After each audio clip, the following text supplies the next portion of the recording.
मिल्कीपुर में जहां एक तरफ उपचुनाव था, वहीं एक ऐसी खबर आप तक पहुंचने से शायद काफी हद तक रह गई जो पहुंचना जरूरी थी।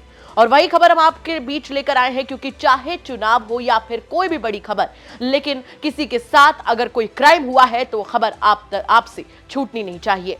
नमस्कार, स्वागत है आपका यूपी तक में। मैं हूं आपके साथ गौरांशी श्रीवास्तव। आप देख रहे हैं हमारा खास कार्यक्रम the big crime story. The big crime story में कहानी आज उत्तर प्रदेश के अयोध्या की, जहां की एक खबर ने आप सभी को चौंका कर अंदर तक दहला कर रख दिया था।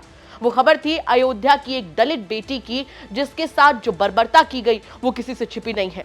लेकिन लग रहा है कि अयोध्या में दानवों की संख्या ज्यादा बढ़ गई है, क्योंकि एक के बाद एक कई ऐसे मामले सामने आ रहे हैं जो चौंका कर रख दे रहे हैं और सवाल उठा रहे हैं कि वहां पर कानून व्यवस्था आखिर चल कैसी रही है। यह पूरा मामला पूरा कलंदर इलाके के सरियावा का है, जहां पर एक मैरिज लॉन में जिसकी रखवाली करने वाले एक दलित चौकीदार का शव मिला। उस शव को देखकर साफ तौर पर पता चल रहा था कि कैसी बर्बरता की गई है, मारपीट की गई है। उसके बाद उस शख्स की जिंदगी उससे छीन ली गई है। इनका नाम ध्रुव कुमार था, जिनके परिवार का अब रो रो कर बुरा हाल है। फिलहाल पुलिस ने मुकदमा दर्ज कर लिया है, लेकिन अपराधी तक अभी पुलिस के हाथ नहीं पहुंचे हैं। बड़ी बात यह है कि परिवार कई गंभीर आरोप लगा रहा है। उनका साफ तौर पर यह कहना है कि चूंकि वो जिस मैरिज लॉन की गार्डिंग करते थे, वहां पर वो बिल्कुल सुनसान इलाका था, वो अभी अंडर कंस्ट्रक्शन था, और ऐसे में कई लोगों को यह दिक्कत होने लगी कि उस जगह को गार्ड किया जाने लगा जहां पर वो कई गैर कानूनी काम कर सकते थे।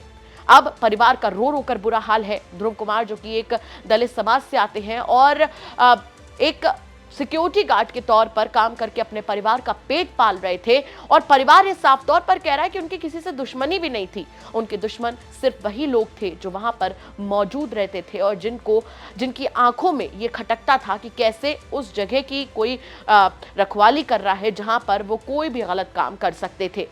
इस पूरे मामले पर जो ध्रुव कुमार के दोनों बेटे हैं, वो रो रो कर कैसे अपना हाल बयां कर रहे हैं, कैसे बड़े और गंभीर इल्जाम लगा रहे हैं, वो चलिए सुनवा देते हैं आपको। हैपुर गांव का ये मैटर है, और ये हमारे पिताजी थे और ये चौकीदारी का काम करते थे। हमारे यहाँ एक गेस्ट हाउस बन रहा था और ना किसी से दुश्मनी थी ना कुछ भी।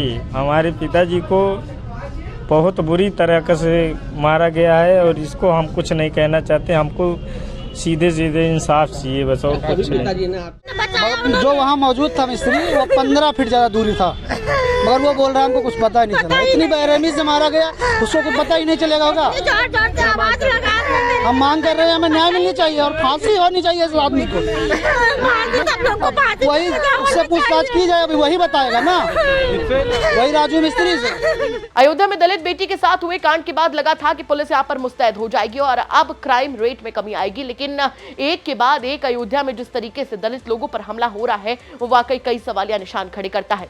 सबसे बड़ा सवाल तो यहाँ पर यह खड़ा होता है कि क्या अपराधी इतने बेखौफ हो चुके हैं कि अयोध्या का ही एक हाई प्रोफाइल केस जब चर्चाओं में था, उसी दौरान दलित ध्रुव कुमार की हत्या कर दी जाती है। और उससे बड़ा सवाल यहाँ पर यह खड़ा होता है कि आखिर यहाँ पर अपराधियों के जहन से पुलिस का खौफ, कानून का खौफ क्या पूरी तरीके से खत्म हो चुका है? इन तमाम सवालों के साथ आपको छोड़कर जा रहे हैं। साथ ही आपसे भी कहना चाहेंगे कि अगर आपके आसपास के इलाके में कोई ऐसी बड़ी घटना होती है जो कि क्राइम की एक बड़ी खबर बन सकती है, तो हमें कमेंट करके जरूर बताइएगा। हम उसकी तह तक जाएंगे, उसके बाद में उसे खबर के तौर पर आप तक जरूर पहुंचाएंगे। नमस्कार।